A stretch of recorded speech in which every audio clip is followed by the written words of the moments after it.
Hola, hola, bienvenida, bienvenidos todos a un nuevo episodio de KB en Unión Live.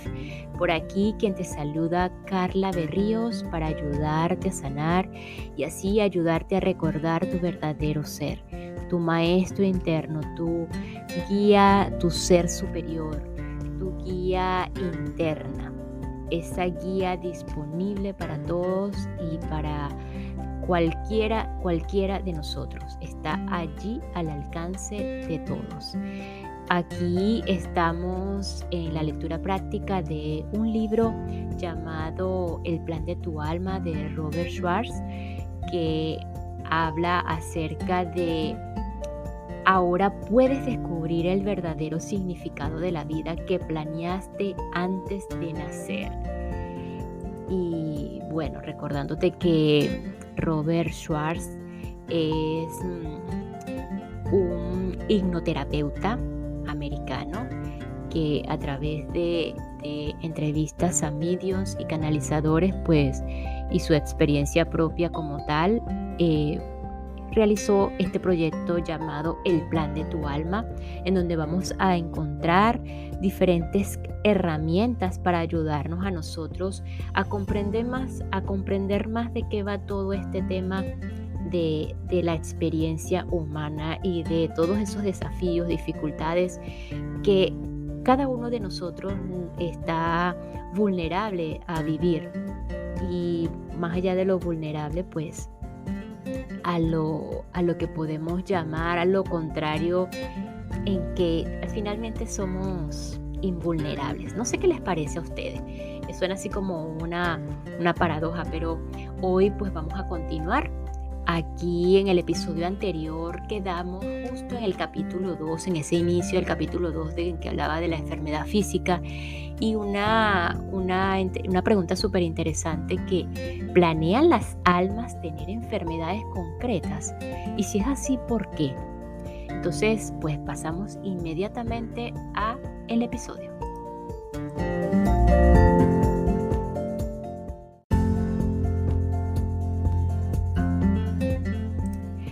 El relato de John Elmore.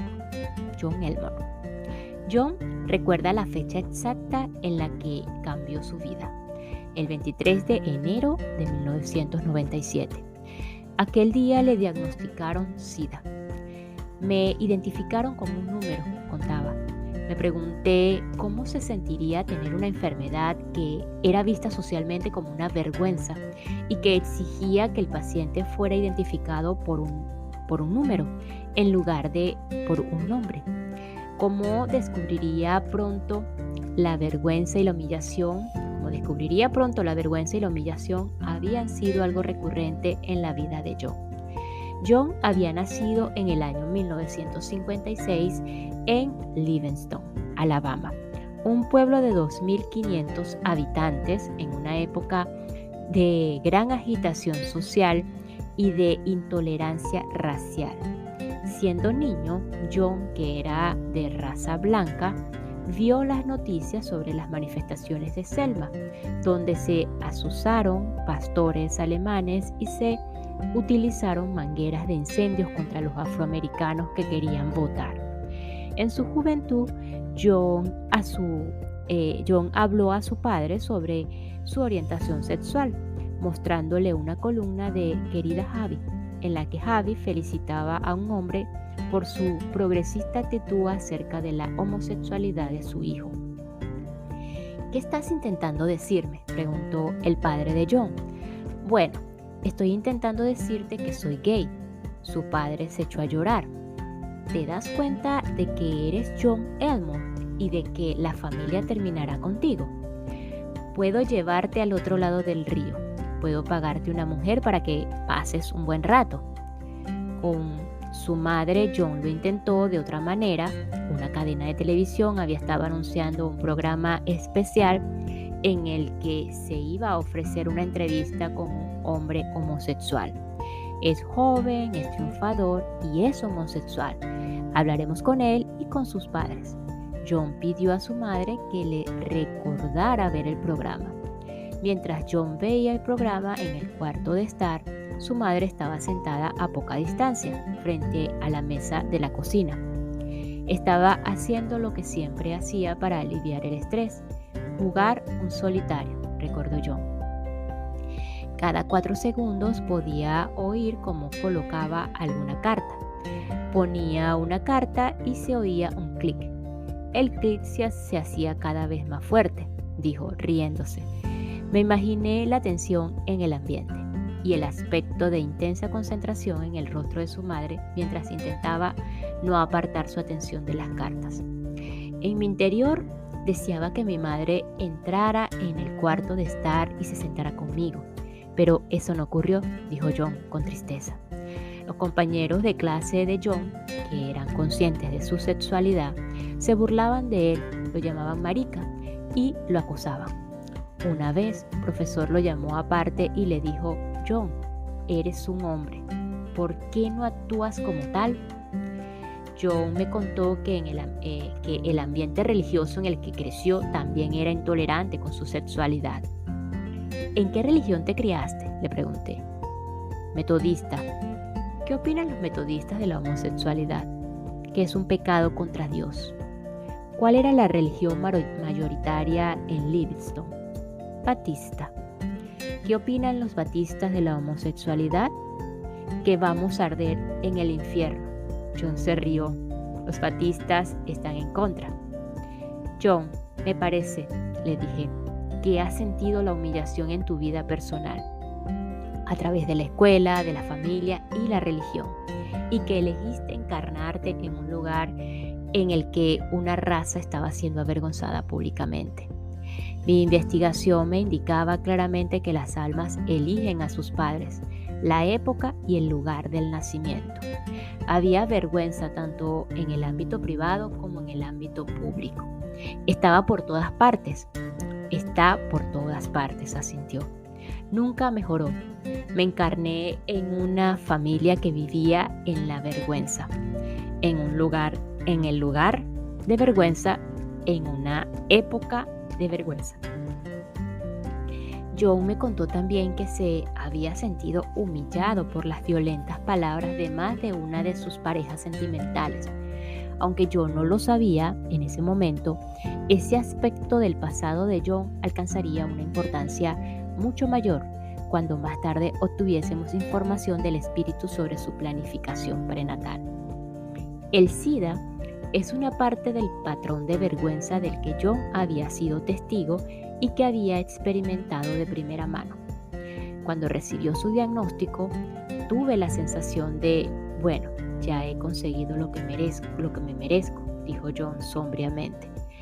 A pesar de sentir que se lo merecía, estaba sorprendido. Entré en mi furgoneta.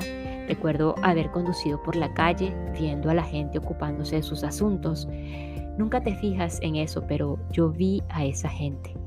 Parecía que todo el mundo estaba moviéndose a través de la melaza. Cruzaban la calle, entraban en las tiendas y caminaban por la acera. Pasé junto al parque de bomberos. Los bomberos estaban haciendo algo con su equipo. Bajé todas las ventanas y comencé a gritar. ¿No sabéis que el mundo entero acaba de cambiar? Para mí lo había hecho realmente. Hubo un momento en el que John se puso gravemente enfermo. Mientras estuvo hospitalizado, tuvo una experiencia cercana a la muerte. Es todo un poco confuso, dijo John, pero recuerdo haber estado en una habitación, estaba oscuro, yo estaba rodeado por mucha gente, era como una fiesta enorme, no había ningún ruido y no había ninguna conversación, pero yo podía notar que había un montón de gente que no eran del mismo mundo que el mío. Sentí que podía unirme o no a ellos. Recuerdo claramente haber elegido no hacerlo. Fue una decisión interna, fue como si fuera, no quiero quedarme. John eligió la vida, no solo la continuación física de la misma, sino un nuevo tipo de vida. Después de mi experiencia con el ángel de la muerte, empecé a apreciar el lugar en el que estaba, dijo John. Dejé de sentirme avergonzado, lo hice.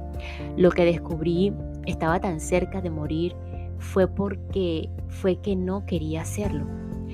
John John, le pregunté, ¿cómo te ayudó el SIDA y tu experiencia cercana a la muerte a superar la vergüenza?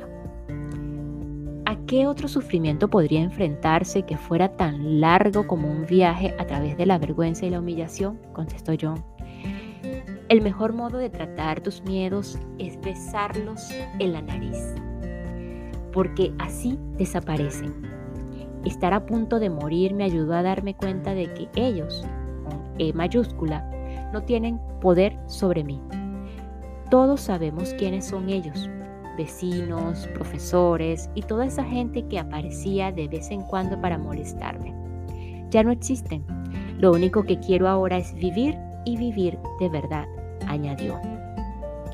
John, ¿qué te gustaría decir a la gente que está experimentando la vergüenza o la humillación?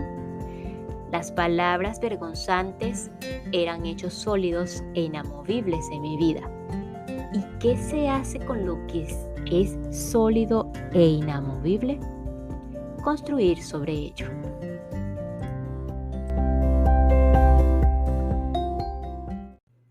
Y esta pequeña pausa es para enviar un saludo y agradecimiento a todos los que me escuchan y se encuentran en Lima, Arequipa, Lambayeque y La Libertad en Perú.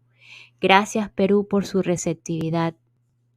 Y este episodio es cortesía de Un Curso en Milagros con Carla Berríos, un podcast a partir de una representación y guía espiritual para aprender y estar en paz utilizando este recurso de enseñanza llamado Un Curso en Milagros de carácter universal, un entrenamiento mental, otro camino que conduce a Dios.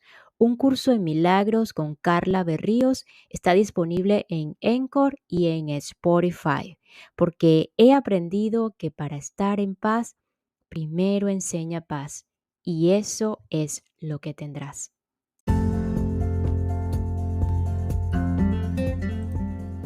La sesión de John con Glenna Dietrich.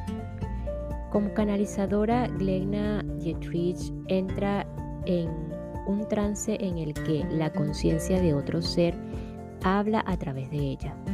Algunos canalizadores son totalmente conscientes de cada palabra que pronuncia la entidad canalizada. Otros tienen una vaga conciencia de lo que se ha dicho, aunque no son capaces de recordar palabras concretas. Glenna, por el contrario, no recuerda nada de las conversaciones. Después de nuestras sesiones solía mostrar curiosidad sobre cómo habían ido y de lo que se había hablado. Glenna es muy bondadosa y siempre quería saber si las sesiones habían sido de ayuda. Se puede saber con certeza cuando Glenna comienza a canalizar. Su voz se hace ligeramente más suave, la cadencia, tono y dicción de su voz cambia notablemente. A veces, como en el caso de la sesión de John, más de un ser espiritual está presente y habla a través de ella. Nosotros somos tres, así como vosotros sois tres, comenzó la entidad canalizada. No somos del mundo material, sino del reino espiritual, del reino tras el velo, como vosotros decís. Dos de nosotros no han tomado nunca la forma material humana, como lo habéis hecho vosotros. Somos del reino angelical. Permaneceremos sin nombre para vosotros, ya que nuestros nombres no son pronunciables, de modo que aparecemos en vuestras mentes solo como colores de formas vagas, como sensaciones. Me sorprendió el hecho de que estuviéramos hablando con ángeles. A través de Glenna habíamos atravesado el velo del mundo espiritual. Había una dulzura en el tono del ángel que me resultó consoladora. La bienvenida del ángel me recordó que los seres en espíritu a menudo se comunican con nosotros a través de sensaciones y que los medium frecuentemente ven los colores de los seres espirituales, así como los del aura humana. En estas sesiones era normal que los seres desencarnados no usaran nombres. Cada ser, ya sea físico o intangible, es energía. El término firma energética muestra que cada conciencia es identificable a través de su energía individual. Los ángeles fueron capaces de reconocernos a John, Glenna y a mí precisamente por esa energía. Uno de nosotros tres ha estado encarnado muchas veces, continuó el ángel, y su ser ahora se comunicará con vosotros directamente. Sí, he estado encarnado en nuestro reino 867 veces, dijo el segundo ángel. Esas son las vidas que he pasado en cuerpos humanos. No he elegido pasar mi tiempo de encarnación en cuerpos que no fueran humanos. En realidad, elegí ser uno de tus guías, de John en este caso, cuando te encarnaste. Nosotros hemos estado juntos muchas veces en muchas encarnaciones. Hemos sido hermanas, hemos sido madre e hija, hemos sido enemigos que se asesinaron el uno al otro y hemos sido amigos íntimos. En cada una de ellas, tú y yo hemos decidido cómo nos encontraríamos, y en qué circunstancia nos daríamos la oportunidad de tener esas hermosas experiencias de crecimiento. Realmente somos lo que en tu reino llamáis almas gemelas. Dos almas de vibración similar, una frecuencia en la que ambos tenemos un color y un sonido que son parecidos. Me gustaría decirte que me siento feliz y orgulloso de cuánto has avanzado en esta encarnación. Hay muchas cosas que has demostrado y muchas energías a las que has ayudado. Yo he caminado a tu lado y a veces he estado delante dándote ánimo durante esos momentos que te parecen los más oscuros. Mi energía te resulta familiar. Me gustaría que recordaras, querido, la belleza de tu alma, la increíble luz que puede llegar a tu corazón. Es difícil ser esa luz brillante cuando la mayoría de la gente a tu alrededor solo desea oscuridad. El verdadero sanado, el verdadero sabio, es el que permanece sabio entre aquellas que todavía no han despertado. Ten valor y permanece en pie. Entonces el ángel se dirigió a mí. Hemos oído tus preguntas, pero deseamos que no nos las formules de una en una. Gracias, comencé. John planeó antes de nacer la experiencia del SIDA. Y si lo hizo, ¿por qué? Antes de la sesión, John y yo habíamos acordado que comenzaríamos con esta pregunta. Él estaba tan ansioso como yo de oír la respuesta. Sí, es así, contestó el ángel. En este reino, el reino espiritual, no hay energías pesadas que impidan el progreso, que inhiban la capacidad de ver más allá. Los periodos entre encarnaciones se pasan evaluando y planificando lo que el alma considera que será el siguiente paso, el siguiente nivel. La respuesta a tu pregunta es sí. Lo que se consideró fue la posibilidad de liberar la relación de parentesco genético y el sistema de creencias del grupo de almas del que John se consideraba parte. Como veríamos más adelante, el ángel se estaba refiriendo a una vida pasada de alguien del grupo de almas de John. En esa vida, la personalidad encarnada tuvo acciones basadas en el miedo que provocaron un olvido completo de sus orígenes como alma, algo que ningún alma del grupo de John había experimentado previamente. Entonces todos los miembros del grupo de almas llegaron al acuerdo de que John asumiría la carga esencial y que a pesar de las distracciones o creaciones de la ilusión, comenzaría a brillar para convertirse en esa luz y comenzar a ver y a comprender la verdad sobre sí mismo. Esas almas se reunieron para ayudar a imbuir sus personalidades y sus percepciones de John de un modo que resaltasen los obstáculos que él necesitaba superar para que su verdad se hiciera aparente a él.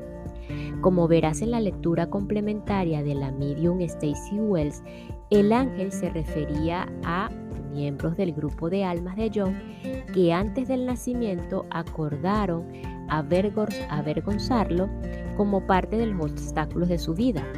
Es algo parecido a una carrera de obstáculos. Cuantas más veces llegues al mismo obstáculo, más fácil será saltarlo, retar o bordearlo, hasta que al final superarlo se convierta en una segunda naturaleza para ti. Cuando John ya no se vea como menos importante, menos amado, menos amable y menos sagrado que quienes lo rodean, los obstáculos de este ser humano se desvanecerán. Con estas palabras, el ángel expresó uno de los propósitos principales de los desafíos vitales: mostrarnos el modo en el que nuestros pensamientos y sentimientos crean nuestra realidad. Los retos y los desafíos son espejos que reflejan nuestros sentimientos sobre nosotros mismos. En ese sentido, son regalos. La sabiduría nos permite reconocerlos como tales.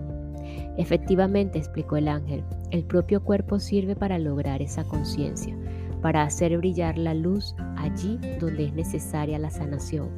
Y como este tiene un gran impacto en su familia de almas, en este reino espiritual se ha escogido un método extremadamente intenso y poderoso, para que todos puedan beneficiarse de las verdades que sean descubiertas.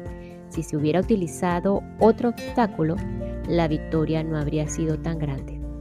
Aquí lo teníamos, la confirmación de que John había planeado específicamente la experiencia del SIDA, no solo para su propio aprendizaje, sino también para el crecimiento de su grupo de almas. Como confirmaron las sesiones con otros entrevistados, el progreso que logramos en el plano terrenal como personalidades hace avanzar tanto a nuestra alma individual como a cada alma de nuestro grupo. ¿Podrías contar más acerca de cómo la experiencia del SIDA está ayudando a John a crecer?, pregunté. Tiene la necesidad de verse a sí mismo como realmente es, contestó el ángel, y de creer en su propia verdad, en su propia identidad. Esto tiene que ver con la creencia de que merecemos todo el amor, de que merecemos amor incondicional.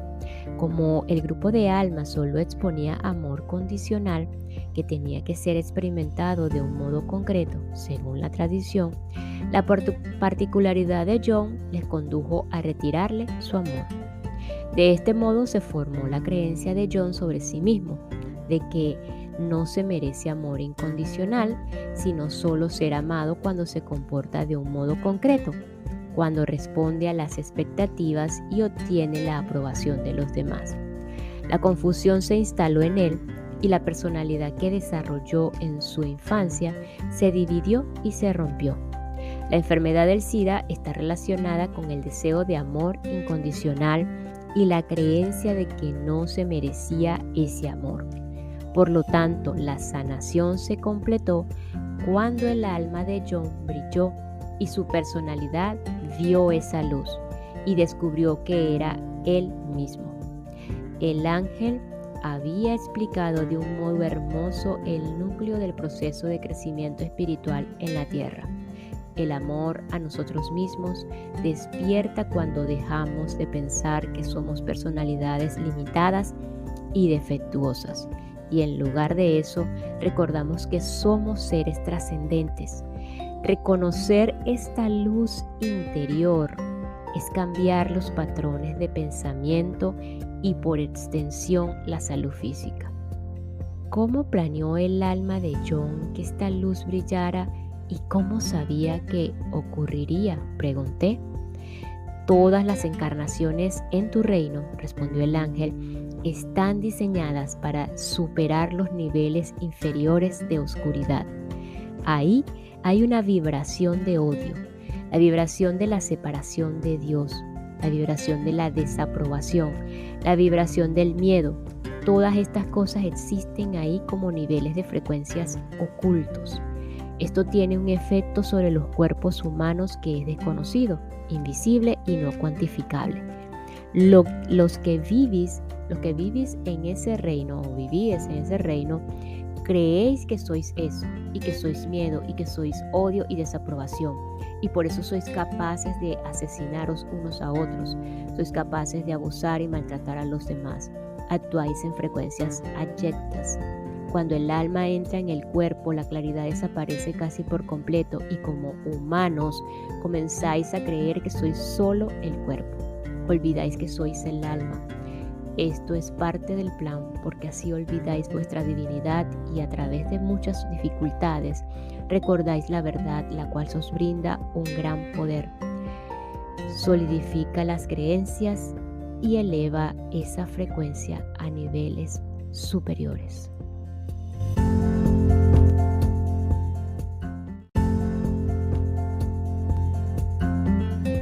Y nos despedimos de este episodio con la siguiente frase.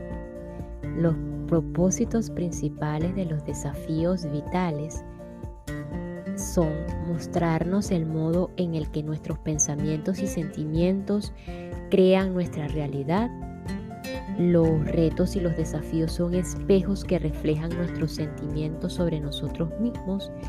En ese sentido, son regalos. Es decir, la sabiduría nos permite reconocerlos como tales. Nos escuchamos en el próximo episodio para continuar con el plan de tu alma y conectar y recordar posiblemente nuestro plan y empezar a comprender profundamente nuestra experiencia humana y abandonar por completo la idea del sufrimiento. Gracias, gracias, gracias.